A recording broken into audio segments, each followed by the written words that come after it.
So our final speaker for this session is Kathey Alexander, and she is a consultant in professional and scholarly publishing. This is a really big topic that I normally take at least an hour to talk about. They told me I had 15 minutes. And so I'm going to have to talk really fast, and you can hear my voice is going already. And I'm going to have to hit a lot of high spots. So if you have questions afterwards, don't hesitate to find me.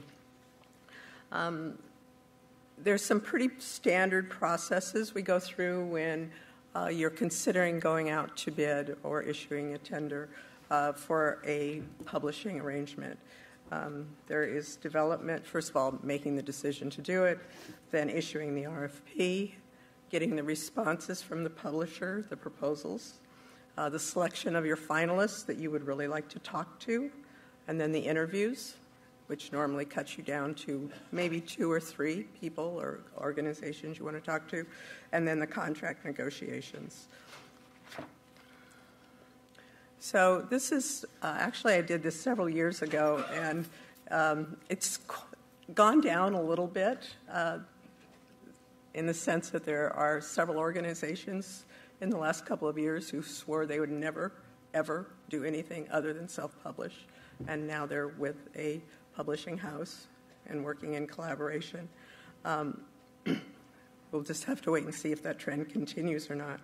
I've lumped together, and this will mortify several of you in this room, I've lumped together the profit and nonprofit publishers under the commercial publisher side just for the sake of being able to get through this more quickly without having to classify everybody. So I apologize to anyone I've offended by doing that.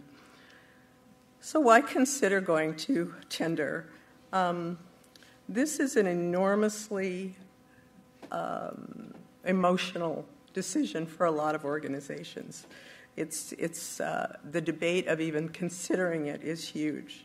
You see all the reasons. I mean, there's terrific pressure now on the societies because their revenue is declining. A lot of times the journal revenue is declining because of the compression of consolidation and because of downturn, particularly in advertising revenue.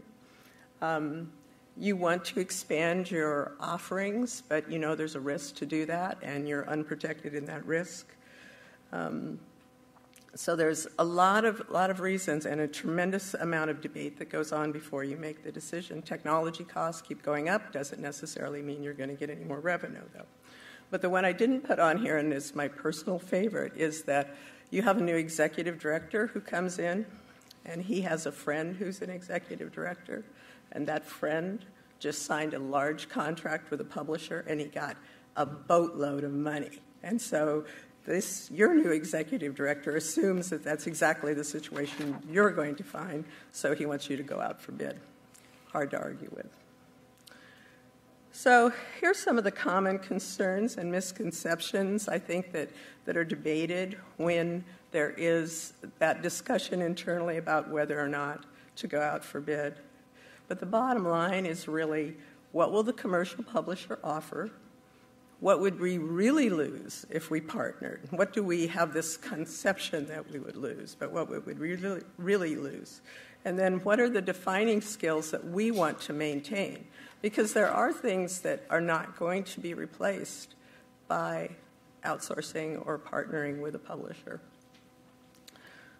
So this is where I start my marriage analogy.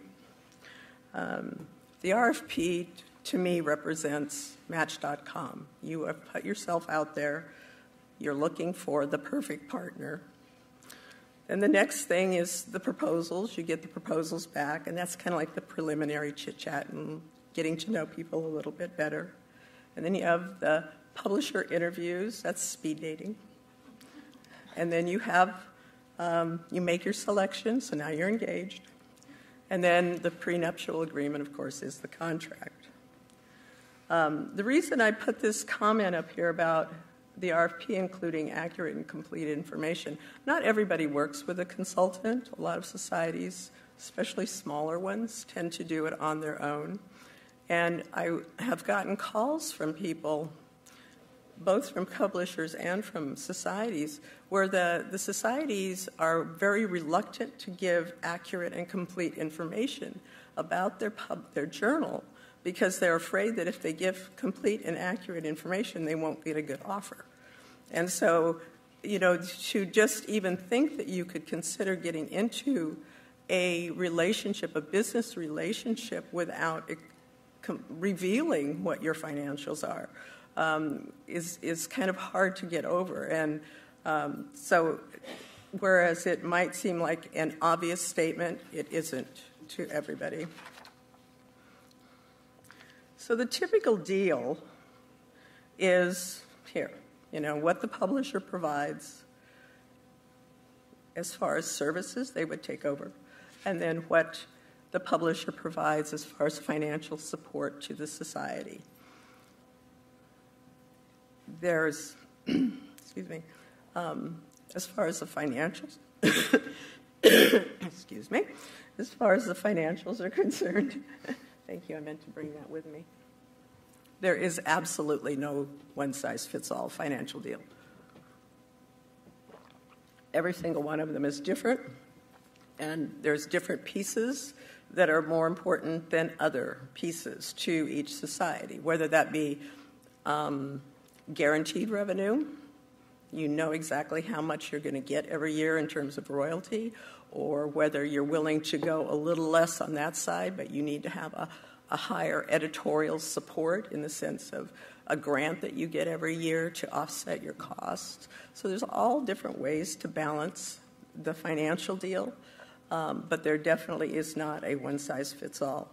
When these proposals come in, they can be huge, and for all of the publishers in the room, I can tell you that reading a 75-page document is very tough for me to do, and getting the people who are on the committee making the selection to read several 75-page documents is impossible.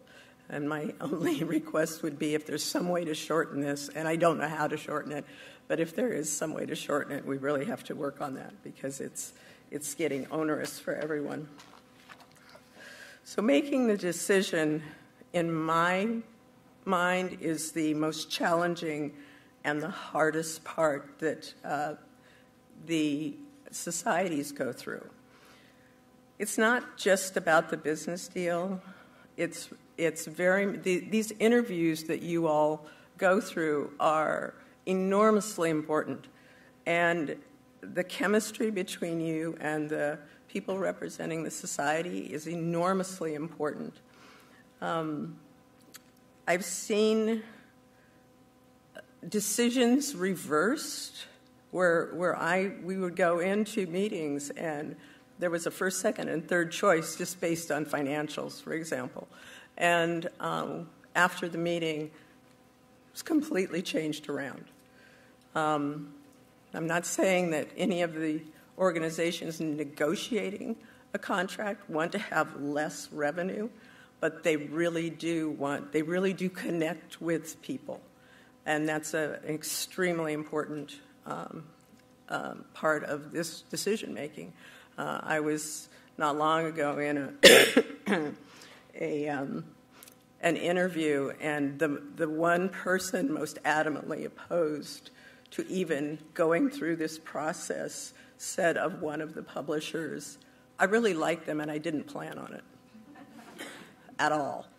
So I mean, it was very, very interesting to see how the opinion completely switched after the interviews.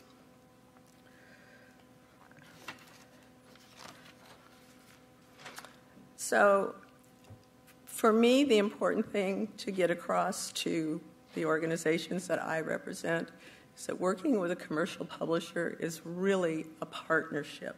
It's not a vendor situation. And communication is so critical to the success of the business partnership. This is very difficult for some organizations to grab a hold of because they think that, well, they've been doing it themselves for years. They know best. They've decided for whatever reason to seek out a publishing partnership and they'll call it a partnership, but when it comes down to it, what they're really doing is calling up the publisher and telling them what to do or telling them what they did wrong. And so this is something that I think is really crucial to give some consideration to before you get into any kind of a contractual agreement. So I think that in order to have a successful relationship, I just jotted down some of the things that I have found to be enormously important. I frequently get called in to solve problems, and a lot of times what happens is the society has no idea what the problem is, but they're mad. And frequently they're mad at the publisher, which is sometimes correct, but not always at all. And I think of how often it could have been solved by more and better communication. And so when I talk about speaking a common language, every organization has its own internal language, but every publisher also has its own internal language. And you somehow frequently make the assumption that you have a babblefish in your ear and it's interpreting all of this, and it's not. There is no babblefish. And people don't want to ask the question of, well, what do you mean by that? They want you to think they know what you're talking about. I mean, it's this perpetual motion machine where the communication gets worse and worse. Publishers have a tremendous amount of expertise, and when I come in with a society, it is amazing when they see, we've seen all day today about data and reports and industry-wide knowledge, what you all have, and when you start sharing that, it's really tremendous. I put this familiarity breeds neglect. It's not supposed to say benign. It says familiarity breeds neglect, inattention, and casualness. I mean, that's one thing that I really think is a problem when you're in the rhythm, you've had a contract for 7 years, and people are much more casual about getting things to you on time or being on top of things. And all of a sudden, somebody else knocks on the door and says, gee, we really think your journal is great. But, really, I'm surprised that you're not doing this. Or I'm surprised that you're not doing that. And I think that you have to really be careful about not getting too casual with your relationships. And I'm not saying be formal and all of that. It's just that you've got to maintain that involvement. Mistakes happen, acknowledge it, fix it, move on. Have a business discussion more than once a year. I'm surprised with how many times the only time there's a discussion is when the annual report comes out. No mid-year, nothing. Just, here's your royalty report and you did fine. Have a strategy discussion more than once a year. We've heard so much about strategy, but if we don't talk about strategy and then start following up, we're going to be having the same strategy discussion next year as well. And remember what you promised. I'm still stuck on the marriage analogy. The proposal is full of wonderful, fantastic ideas, and frequently they are never followed up on. They just get lost in the sauce. You get busy with your transition, and then you're into the regular daily operations, and it's a year gone by, and nobody even thought about some of the things that were in that proposal that really sparked a lot of interest.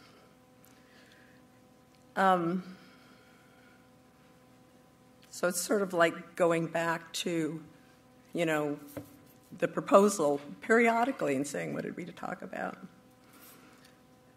On the society side, I think that not everyone has a representative within their organization who is any kind of expert in publishing. And I think that makes it very hard for the publisher of those journals or those societies, and finding that person who maybe isn't an expert but is interested, and it could be the editor, but you don't want to be talking business with the editor. But still, it's like you have to sort of dig around and find out who's going to be that person within the organization.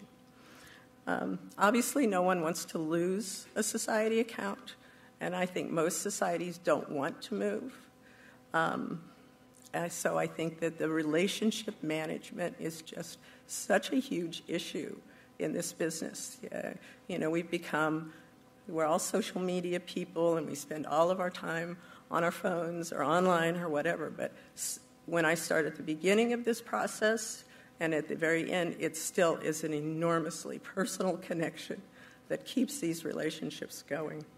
So, I hate to see anything end in a divorce because it's terribly disruptive and very expensive. So I encourage you to remember why you put your name on Match.com and why you chose who you did. Thank you.